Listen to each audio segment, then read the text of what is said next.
Hello students, today we are going to start a new topic that is a joint stock company. आज हम joint stock company के बारे में पढ़ेंगे, उसका मीनिंग और फीचर्स देखेंगे क्या होते हैं। तो बेसिकली एक जॉइंट स्टॉक कंपनी क्या है, एक एसोसिएशन ऑफ पर्सन्स है जहाँ पे बहुत सारे लोग मिलकर किसी बिजनेस इकोनॉमिक एक्टिविटी में लगे हुए हैं। ठीक है, जैसे एक ऑर्डिनरी बिजनेस की डेफिनेशन होती है, लेकिन यहाँ पर क्या है, इसके अलावा वी विल ऐड कि इसका एक लीगल स्टेटस होता है, उसकी खुद की एक अलग से पहचान होती है, खुद की एक कॉमन सील होती है जिसके बिहाफ पर वो काम कर सकता है।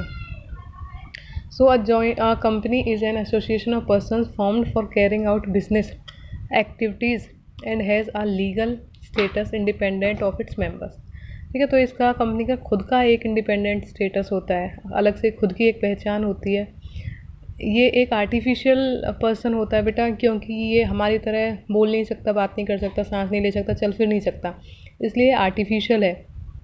लेकिन पर्सन इसलिए है क्योंकि ये हमारी तरह बाकी के सारे काम कर सकता है, हमारी तरह प्रॉपर्टी परचेज़ कर सकता है, हमारी तरह लोगों को उधार दे सकता है। ठीक है, कोई भी और जो इंडिविजुअल करते हैं वो सारे काम ही कर सकती है एक company. A company can be described as an artificial person having a separate legal entity, perpetual succession and a common seal. तो ये कंपनी की डेफिनेशन है जो आप एज इट इज़ लर्न करेंगे। ठीक है, तो इसमें डेफिनेशन में ही इसके फीचर्स को डिस्कस किया गया है कि कंपनी जो है एक लीगल एंटिटी होती है, पहली बात, परपेचुअल सक्सेशन होता है उसका, यानी लाइफ टाइम लॉन्ग होती है उसकी, और एक कॉमन सील होती है। ठीक है, तो अब हमारी तरह तो ये इसके हाथ होते नहीं है जो ये साइन कर देगी कहीं पर भी, तो इसके लिए इसकी एक कॉमन सील होती है जो प्रूफ होता है कि इसी कंपनी के द्वारा ये काम किया गया है या इसी कंपनी के अंडर ये एक्टिविटी हुई है।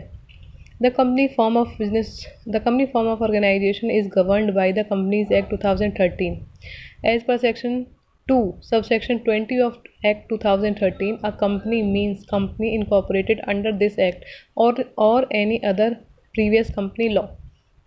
ठीक है, तो अब तो कंपनीज जो हैं बेटा इसी एक्ट के अंडर रजिस्टर होती हैं, कंपनीज एक्ट 2013।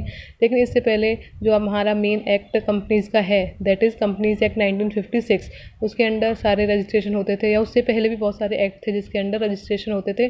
तो कोई भी कंपनी अगर वो 2013 के अंडर रजिस्टर्ड नहीं है या उससे पहले वाले किसी भी लॉ के अंडर, कंपनी लॉ के अंडर रजिस्टर्ड है, तो वो कंपनी ही मानी जाती है। The shareholders are the owners of the company while the board of directors is the chief managing body elected by the share holders.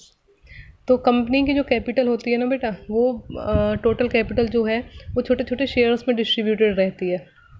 ठीक है, और हर शेयर का कुछ ना कुछ प्राइस होता है, और जितने भी लोग उन शेयर्स को ख़रीद लेते हैं वो शेयर होल्डर्स कहलाते हैं, और शेयर होल्डर्स जो हैं वो बिज़नेस के उस कंपनी के ओनर्स कहलाए जाते हैं। ठीक है, जो रियल ओनर है उसके अलावा जितने भी शेयर होल्डर्स होंगे, चाहे किसी ने एक शेयर ख़रीदा है, 2 शेयर ख़रीदे हैं, तो वो सभी उसके ओनर्स ही कहलाते हैं।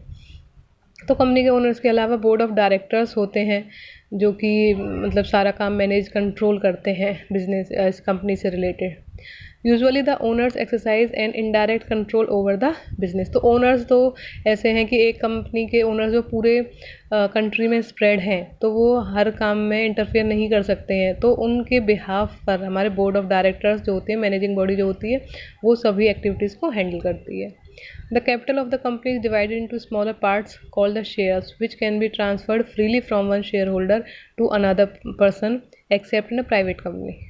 तो ये जो शेयर्स होते हैं, जो शेयर होल्डर परचेज़ करते हैं, ये शेयर होल्डर एक शेयर होल्डर से दूसरे को ट्रांसफ़र किए जा सकते हैं, but only in a public company. Private company अगर है तो वहाँ पर शेयर्स जो हैं वो ट्रांसफ़र नहीं किए जा सकते हैं।